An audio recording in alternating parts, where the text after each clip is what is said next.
Hi everyone, I'm Celeste. Welcome to my booktube channel, A Reader's Almanac. Today I am coming to you from a parking lot where my son is taking a class and I'm waiting for him.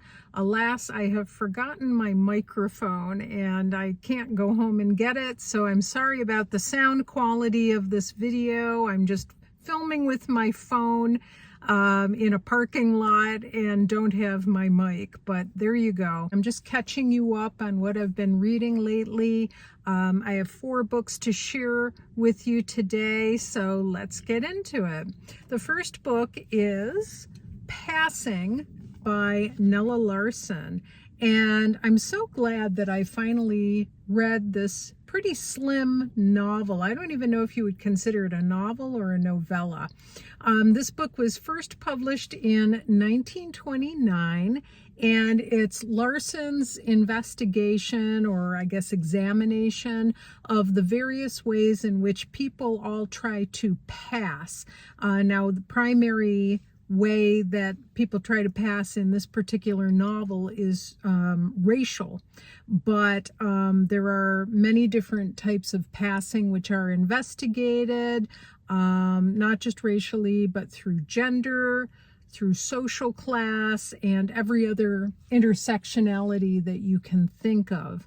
In this book, the main character is Irene Redfield. She's a young woman, a well-to-do Black woman who lives a comfortable life with her husband and children in Harlem in the 1920s. And from the book, I gather that she is light-skinned. When she reconnects with her old childhood friend Claire Kendry, who is also light-skinned, Irene discovers that Claire has been passing as white. Claire is light-skinned as well. And she's also severed a number of ties to her past.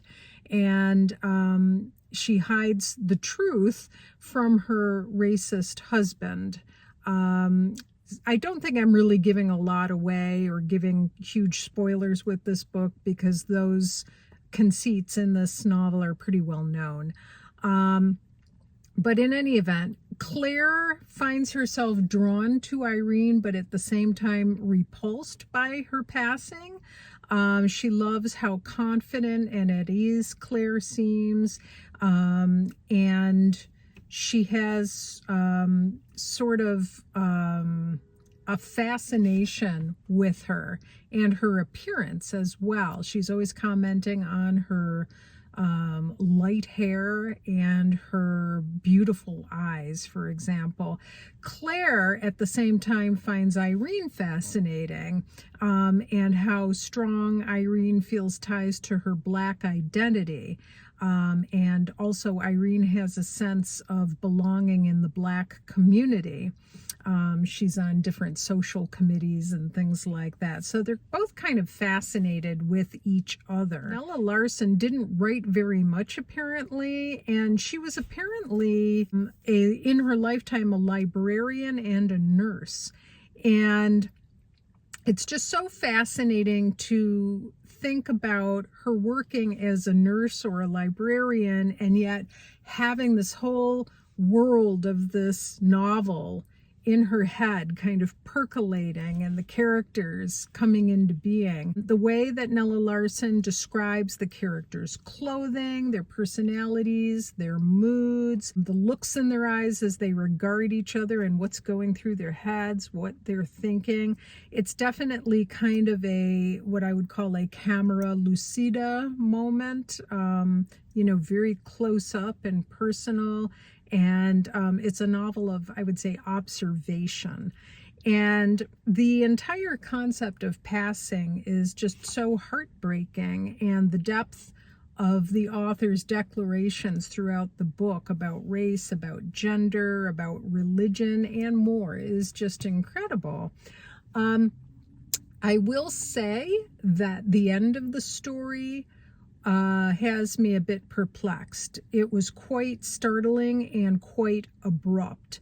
The rest of the book went at a slower pace, even though it's fairly thin. There are chapters devoted to Irene's thoughts just what's going through her head during the course of a cocktail party, for example, or in a restaurant, a rooftop restaurant. And then suddenly at the end, this slower pace, something just happens abruptly, and the book ends very soon after that. I'm not sure how I feel about that. I'm still thinking about it and processing it. But that is one of the signs of a book that I would rate with higher stars, because you know, if it causes you to think about it several days afterwards, that's a good sign. Additionally, if you are looking for a book that will make you feel, like really viscerally feel summer heat, this is a great book for that. I marked a passage that I wanted to read for you that describes the summer weather.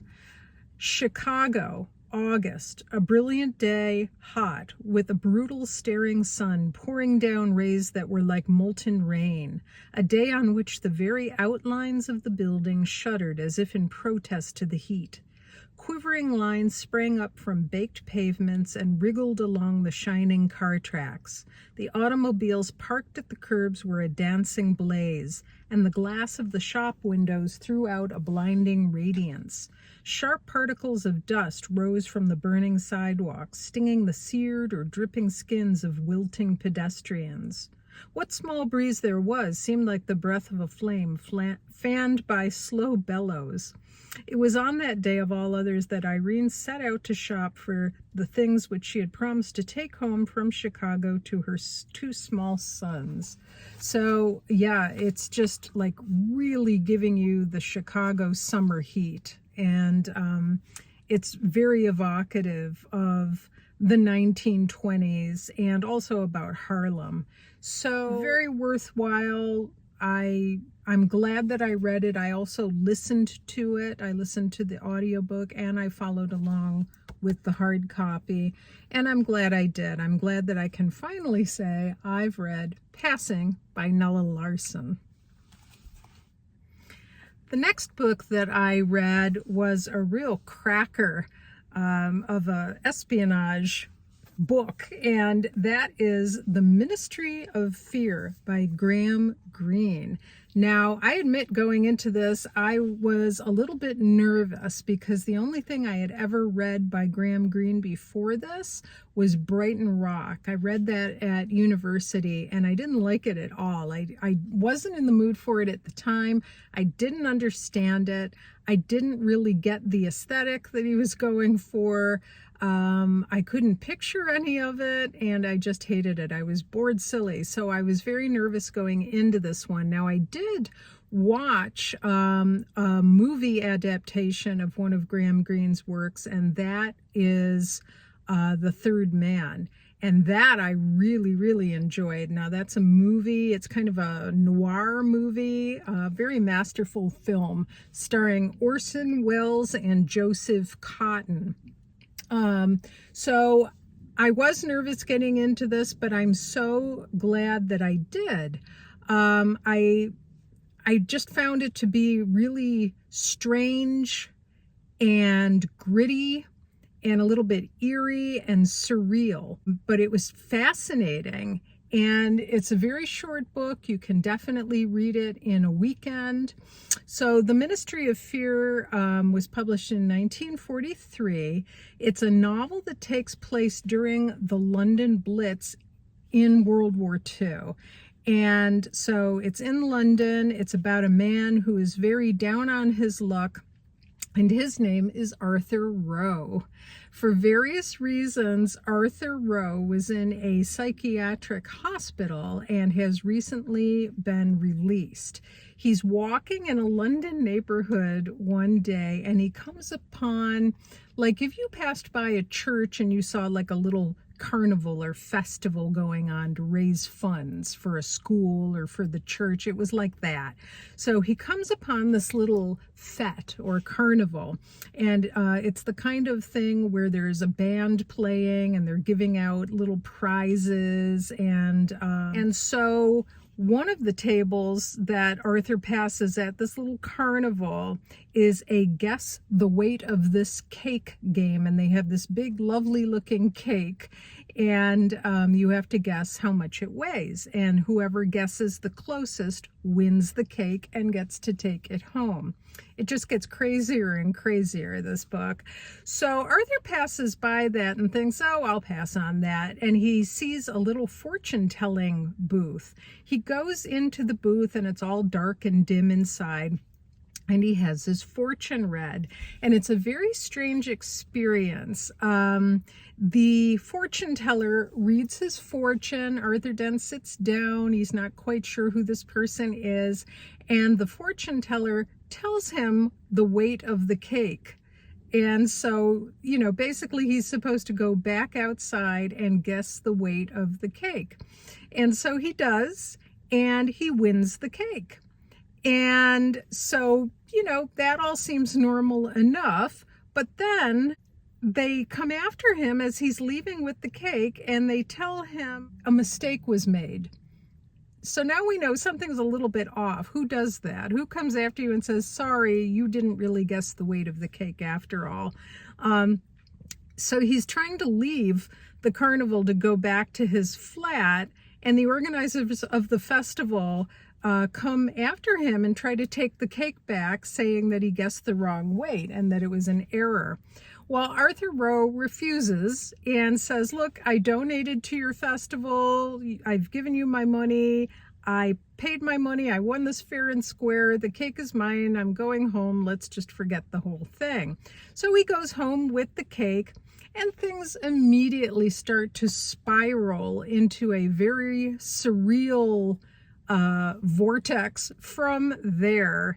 And the next day, a man encounters Arthur and asks him for the cake again. So something's going on. The book goes on from there. Things get very twisty, I would say, and sort of like a fever dream. It's just very, very strange. The whole book is like that. And Arthur finds himself spiraling down into a world of spies and intrigue. Now, you know, so I will say that Greene's writing is very gritty, and his subject matter is not for everyone. This is not Anne of Green Gables, okay? It is not at all that kind of book. But if you are the kind of person who has ever woken up at like 2 a.m. or 3 a.m. and you couldn't sleep, and so you put on a movie and it's an old black and white war film and crazy things are happening in the film and you're not sure, like you're half awake and you're trying to watch the movie and it's just very, very strange and there's all kinds of weird camera angles and very strange things going on and nefarious characters and plot, you will like this book. It's exactly like that. This is like a black and white World War II British movie full of intrigue and a strange plot that's a little bit surreal that comes on at 2 or 3 a.m. in the morning. That's what this is. I loved it. And I was really pleasantly surprised because I was completely prejudiced and I was completely prepared to hate Graham Greene and hate this book. You know, Graham Greene separated out his writing from his serious novel writing and what he called his entertainments. And this was one of his entertainments. Well, I think he combines the best of both worlds because it proves that classic writing does not have to be boring. You can have a strong, interesting story that carries you along and, you know, just propels the plot forward, but at the same time, it's excellent, excellent writing. His writing is really good in this. It's just top notch. And so I was really pleasantly surprised by this. Will I enjoy other books that Graham Greene has written? I don't know. I will try another one in the future. I certainly enjoyed this, and I'm glad I gave it a chance. Graham Greene, The Ministry of Fear. The next book I'd like to share with you was one I read for my Read Around the World Challenge, and specifically my Read More French Literature Challenge, and that is Thérèse Raquin by Émile Zola. And this was also a fantastic read, and I'm so glad that I read it. It's a short novel. You can probably read it in a weekend. It's definitely dark. In fact, Émile Zola had said that he predicted that Thérèse Raquin was going to be a very successful a horror story. And so I would say if you enjoy Victorian literature with a touch of 1800s style Gothic to it, this slim novel may be for you. The germ of the novel was originally presented in a short story in 1866, and if I look down at my notes here, it's Un mariage d'amour, forgive my French, but a marriage of love, I guess, is what it was called. And it involves Thérèse Raquin. Thérèse is a young girl who has been taken in by her aunt and raised alongside her weak and sort of useless cousin, Camille.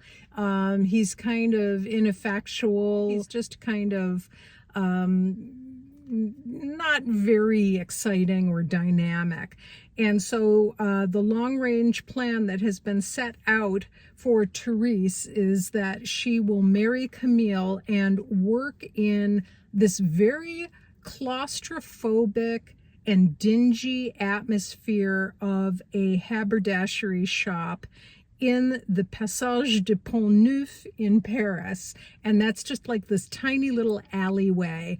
And so her entire life has been arranged for her by others, and Thérèse just goes along with it until a very masculine man called Laurent comes along, and Thérèse is swept off her feet by Laurent, and Laurent takes an interest in Thérèse. And the rest of the story goes on from there as they plot and plan, and their attraction for each other grows. And what are they going to do about Camille? The moral descent of the characters in this novel is extremely well told. It's extremely well written. No one that I have read beats Émile Zola for his descriptions of cities and stores and market areas, and the quality of light reflecting on and off of glass and looking through store window glass into dingy little shops. He is just the master at that. I saw that in The Lady's Paradise by Émile Zola, and I see it in this novel as well. I just wanted to read you a little passage from chapter 1, the very beginning of this book. And please forgive my French. At the end of the Rue Guénégaud, coming up from the river, can be found the Passage du Pont Neuf, a sort of dark, narrow corridor running between the Rue Mazarine and the Rue de Seine. This arcade is some 30 paces long and no more than 2 wide. It is paved with yellowish flagstones, worn, uneven, permanently exuding an acrid-smelling damp, and is covered by a right-angled glass roof black with grime. On fine summer days, when the sun beats oppressively down on the streets outside, a pallid light filters in through the filthy panes and lingers miserably in the passage. On foul winter days or on foggy mornings, the glass casts nothing but darkness on the sticky flags beneath, a vile and murky darkness. The writing is just superb. And what I strongly suggest you do is listen to the audiobook version of this, which is read by Kate Winslet. Now, I have the Oxford edition of this book, and it's quite good, but whatever translation Kate Winslet read from was wonderful.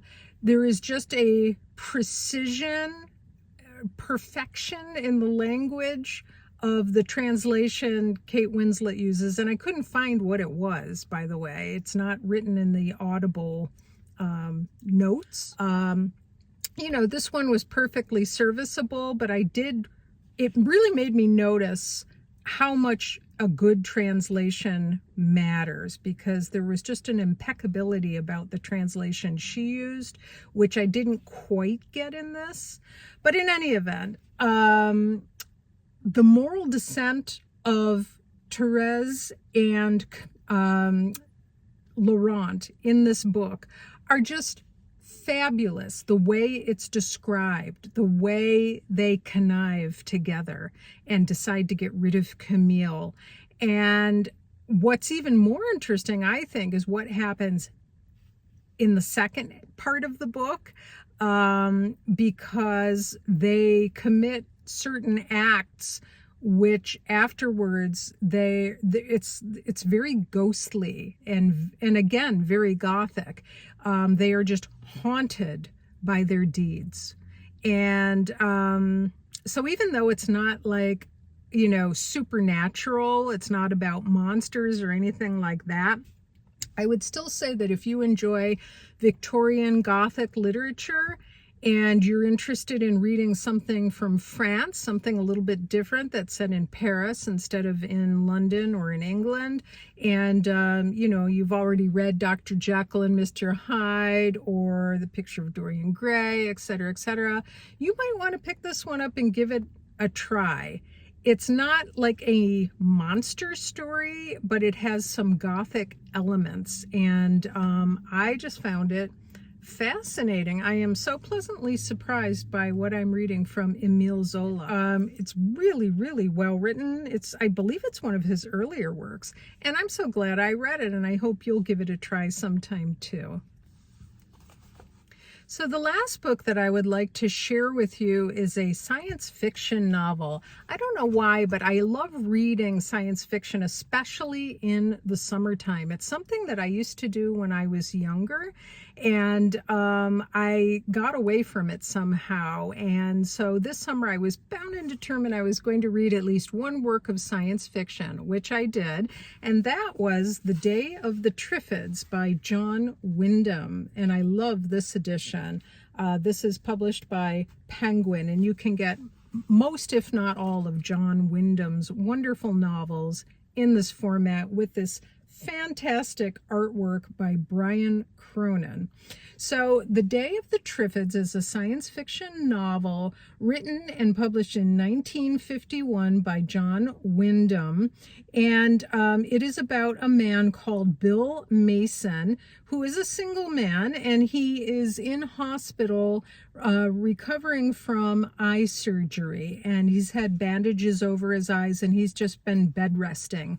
And one morning he wakes up and notices that he's not hearing the sounds he normally hears of the city outside his window, or of people chatting and going about their days and, you know, delivering coffee on carts in the hallways and all of that kind of thing. It's really silent and strange, and he knows something's up, something's wrong.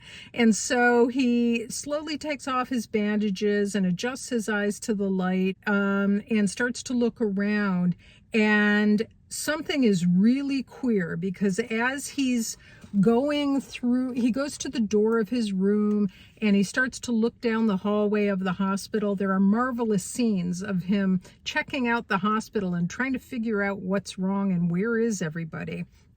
There's an eerie silence outside, and as you find out, people have apparently lost their sight. And they're also talking about some bright, bright light that had appeared in the night sky the evening before, when Bill was lying in bed with bandages all around his eyes. So he didn't see anything and didn't know about any of it. But everyone who is sort of groping around the halls of the hospital, now blind, are talking about the strange, brilliant light that appeared in the sky last night. And so now everyone is apparently blind. And he makes his way eventually outside the hospital, starts meeting other people. And so there are many episodes and vignettes of his travels as he meets people, as he goes throughout the city, trying to see what the extent of the damage is. And as, of course, happens in tragedies and emergencies, strangers start pillaging and looting stores and things like that, and people are no longer on their best behavior or truly following the law.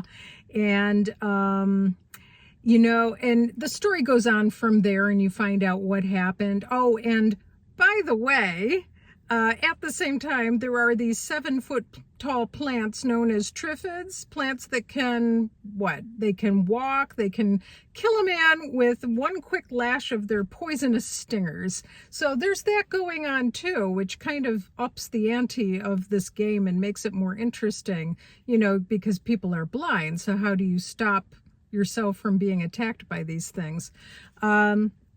So this was an interesting book, and I know that Sophie from Redhead Reading was also planning on reading this book this summer. I don't know if she did yet. I will have to check her channel and find out to see if she ever ended up reading The Day of the Triffids as well. But I just thought it was really, really enjoyable. It was fun. And what's really interesting is earlier this summer, some of you know that in addition to cozy books, vintage books, classics, and all of that, I also have a little bit of a penchant for light horror, mild gothic books. And earlier this summer, and film. And earlier this summer, I decided to binge watch the entire series of The Walking Dead. I know I'm extremely late to the party. I'm probably the last person who had not seen it, but I finally binge watched all the seasons of The Walking Dead, and I loved it. And I know that a lot of people highly praise The Walking Dead's originality. But now, having read and listened to The Day of the Triffids by John Wyndham, I have to say I appreciate how much The Walking Dead actually borrowed from The Day of the Triffids. Both start with the main character waking up from the hospital in bed, not knowing what's going on and not knowing that society is collapsing around him. There are many similarities, but that's just like the first one. Both stories show what happens to small group dynamics when regular society breaks down, and how leaders emerge, and how sometimes they're good leaders and sometimes they're bad leaders, and how they stand for different things and have different allegiances and different colonies. They sort of break off into groups, little splinter factions, and then there's the emergence of dictators and different competing social ideologies, all of that. So it's very, very fascinating in that way. And I saw so many similarities between The Walking Dead and The Day of the Triffids. It was very, even down to both Triffids and zombies being sensitive to sound. So I'm very glad I read it. Was it the best science fiction novel I've ever read? No. But it was fun, and it's the perfect kind of book for summertime. If you're looking for some vintage sci-fi, you know, and you just want that feeling of watching an old sci-fi movie or reading sci-fi when you were younger, this will do it for you. It's, you know, it's just fun, and it's a beautiful book to look at visually. So yeah, The Day of the Triffids by John Wyndham.